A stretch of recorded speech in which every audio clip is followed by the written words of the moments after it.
So you've lost your sparkle, you feel disconnected from your life, and you feel like you're just kinda existing. Chances are you feel that way for one reason. You've stopped playing. And I know how simple that sounds, but there is real science behind it. And by the end of this video, you will have 6 ways to bring the fun and aliveness back into your life starting today. This is my foolproof protocol for those seasons of life where you just feel blah. I have had many, but we don't gotta stay there, okay? Hi, welcome back. If you're new here, I'm Vikita, and on my channel, I try to help you get everything you want the easier and softer way. If you've done all the doing and you just want things to start working out in your life, you should stick around and subscribe. And if you want a midweek pop-in from me, I have a free weekly newsletter called The Life Edit. The link for that is down below. For a very long time after I got into self-improvement, everything became heavy. Everything in my life became a self-improvement rat race. And then I decided that I'm just gonna do things because I simply enjoy doing them. That was my only goal. And I highly encourage you making the switch as well. When your number one goal is to just have fun, and you only ask the question, how much fun can I have while I'm doing this? Your entire life genuinely changes. I mean, energetically, your aura changes. You become light again. You bring that lightheartedness back into your energy. People can feel that you radiate it and feel it. And on my journey of just having more fun, I figured out the number one secret, and that is you don't chase the feeling of aliveness. Feeling alive just becomes a byproduct of you chasing fun. There is science behind it. They say that playfulness and lightheartedness is not just a mood, it's actually a personality trait. And when you lean into fun and lightheartedness and play,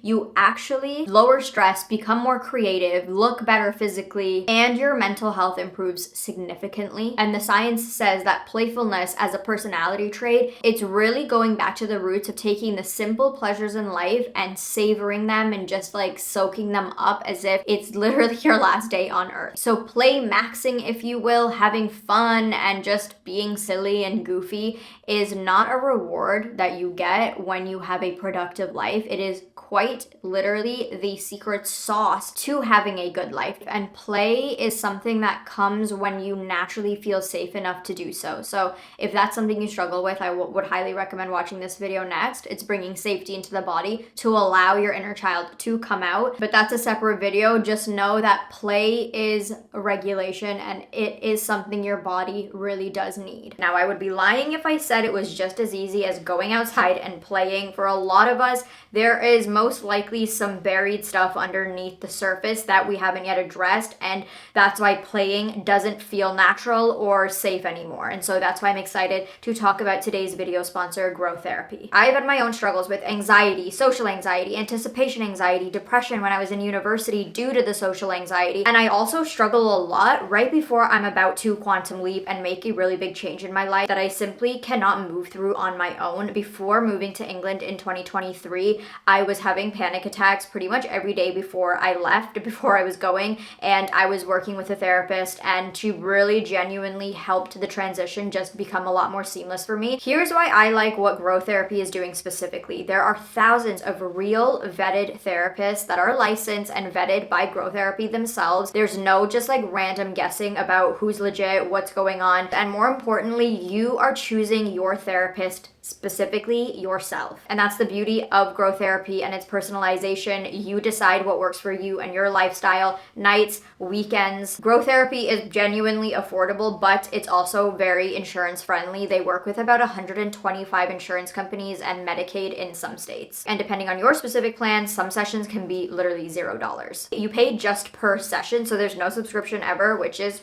chef's kiss. And if you ever need to stop, you simply just don't book another session. So if you've been sitting on therapy for a while and you've just debating back and forth between going for it or not, Growth Therapy makes it super simple. Take this as your side. Go to growtherapy.co/Vikita. That's .co, not .com. Or make it simple on yourself and scan the QR code right here on the screen. Your dream therapist is out there waiting for you. And thank you again, Growth Therapy, for sponsoring this video. Now, my method is extremely simple to the point where you'll think, Kita, is this really a video? But just trust me on it. We'll get into 6 ways you can actually implement this. But the most important part is to know the method is going back to what you used to do as a child. That is all, that is it. Somewhere along the way, we became adults and we became responsible and we forgot the entire meaning of life and the fun that we used to have when we were a kid and we didn't have to think about anything. And the gap between being a kid and an adult, the concept of play just became childish, something that we just all filed away and we're like, okay, that's stupid, it's juvenile. No, we have to be serious and grow up. But what I have personally found on my journey is play is something we don't file away and forget about. It's something that we actively have to keep up in order to keep life exciting, to feel alive through the mundane parts of being an adult and being a human on this earth. So first, you're gonna grab a pen and paper and you're gonna make a list of everything you used to do when you were a kid. Simple. Don't say that something is too childish or juvenile or you'll never do. Just write everything down. It's a brain dump. Now that you have your list, you're gonna sort of filter it out into what is gonna work and be possible for you in your life. Again, we are adults. We have lives, we have responsibilities. So we can't go rogue and just ditch everything.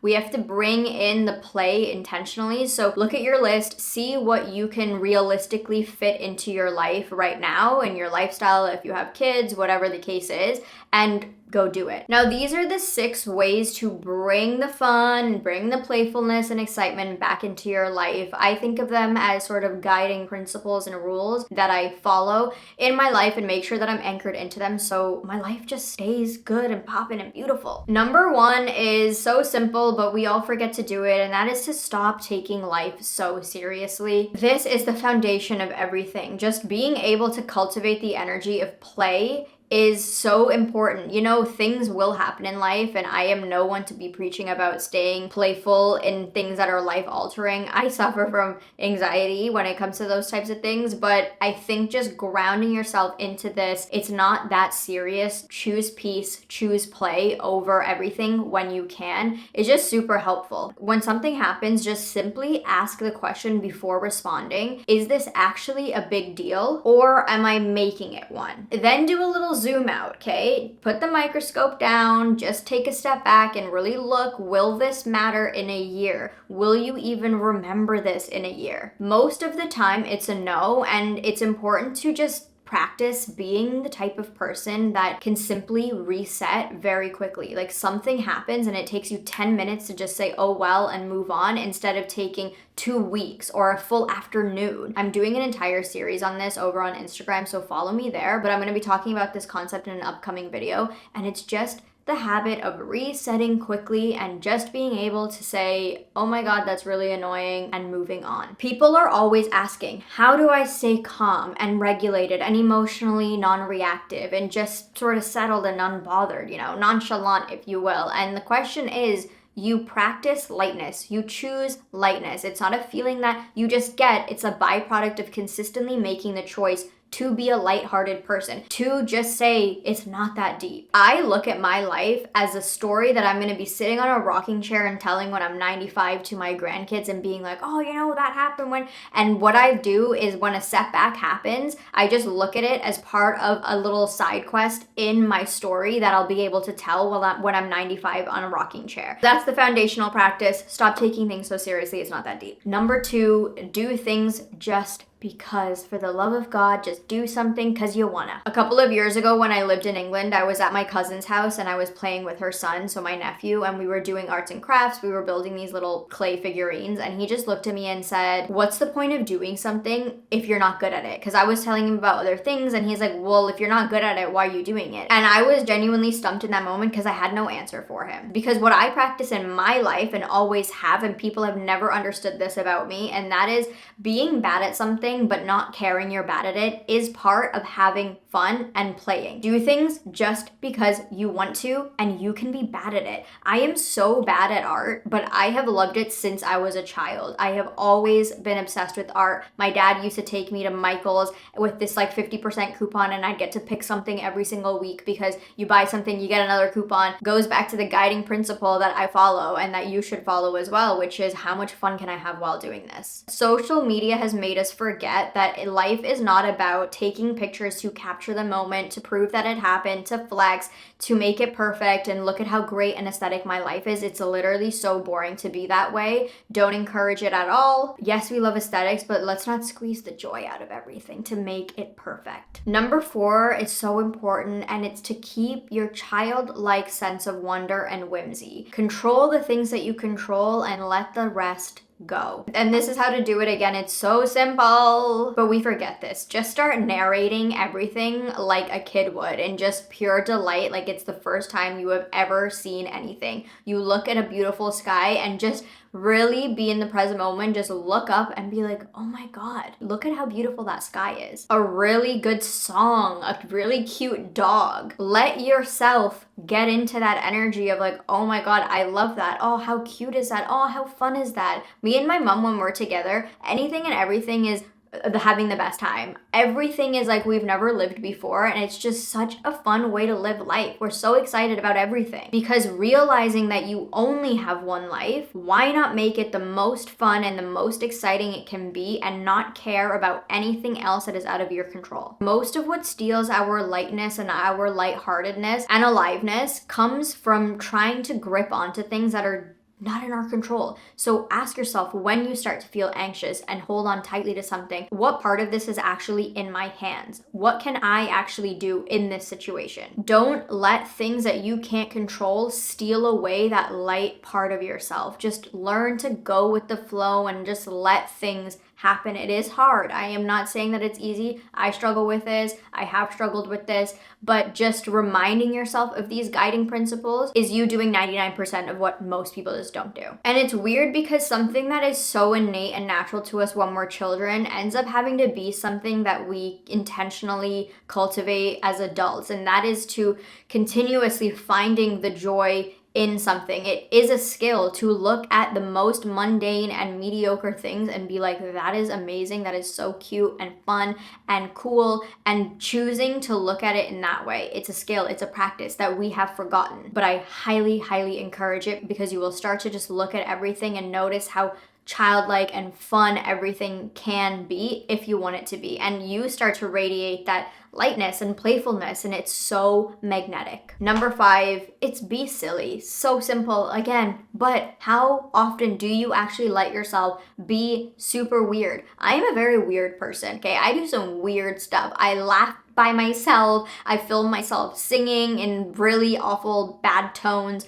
and then I look back at the footage and I start laughing. I am just a weird person, and being able to be weird and goofy without caring is so relieving. You have so much fun when you are having that, you know, that belly laugh that comes very seldom, but when it comes, it's like you just want to continue belly laughing. That you should be doing every day. Dance in the kitchen, have a really absurd, obnoxious laugh. If your laugh is crazy and obnoxious and unattractive, quite frankly, who cares? Laugh like that because you feel good. Like I said, I've always been super weird, and then somewhere in university, I lost that weirdness because I developed a extreme social anxiety when it came to how I was being perceived, and this comes down to the fear of being seen. We're embarrassed, we're scared of being too much, or how is this looking? Is that person gonna think I'm weird? Oh my God, I gotta tone it back. And we swallow everything that we're trying to say. We don't laugh loudly, and that is just such a boring way. We've all become like boring replicas of each other, and I think we all just need to start allowing ourselves to be seen fully for who we are and not caring and not having a performance, and deciding that it's safe, because that is where your aliveness comes from, when you're actually being alive and being a human being, making mistakes, looking weird and stupid, but not caring anyway. Number 6 is my Bible. Everything is a vibe. Let me explain. Everything in your life can be romanticized and made to be a vibe. And when you do this every single day and make things actually feel good, you will start feeling good. That is going to be your dominant frequency. When I wake up, the first thing I do is I play Sade. Okay, she makes me feel real good. She makes me feel like I'm romanticizing my life. I have a very slow morning. I do my morning protocol either in this room, which is my meditation room as well, or I'll sit on the balcony in the summer, in the sun, which is summer now, so I am on the balcony. I will journal. Everything is a vibe. I will light my incense. In the evening, I light my candles. I get my couch ready. I get my heated blanket out. When I do my evening skincare, I'm playing music. When I shower, I light candles. I dim the lights. I just make everything a vibe. I play Disney music on my TV and with beautiful like Disney scapes that makes me feel really good. That might not be working for you, but I'm a Taurus. I need all senses involved, but curate a vibe. I can guarantee this will change your life. It doesn't matter if you're single, if you have a husband, if you have kids, whatever your situation is. Everything can be a vibe if you just want it to be. Curate a vibe starting today. Come up with a few rituals that you do no matter what that make you feel soft and relaxed and embodied and just like you're having fun. Play maxing, playfulness is the number one thing that you should focus on. Your entire life will change when you get into the frequency and the energy of play. If you want to learn how to really shift your identity, I'm going to love you and leave you with this video, and I will see you in my next one.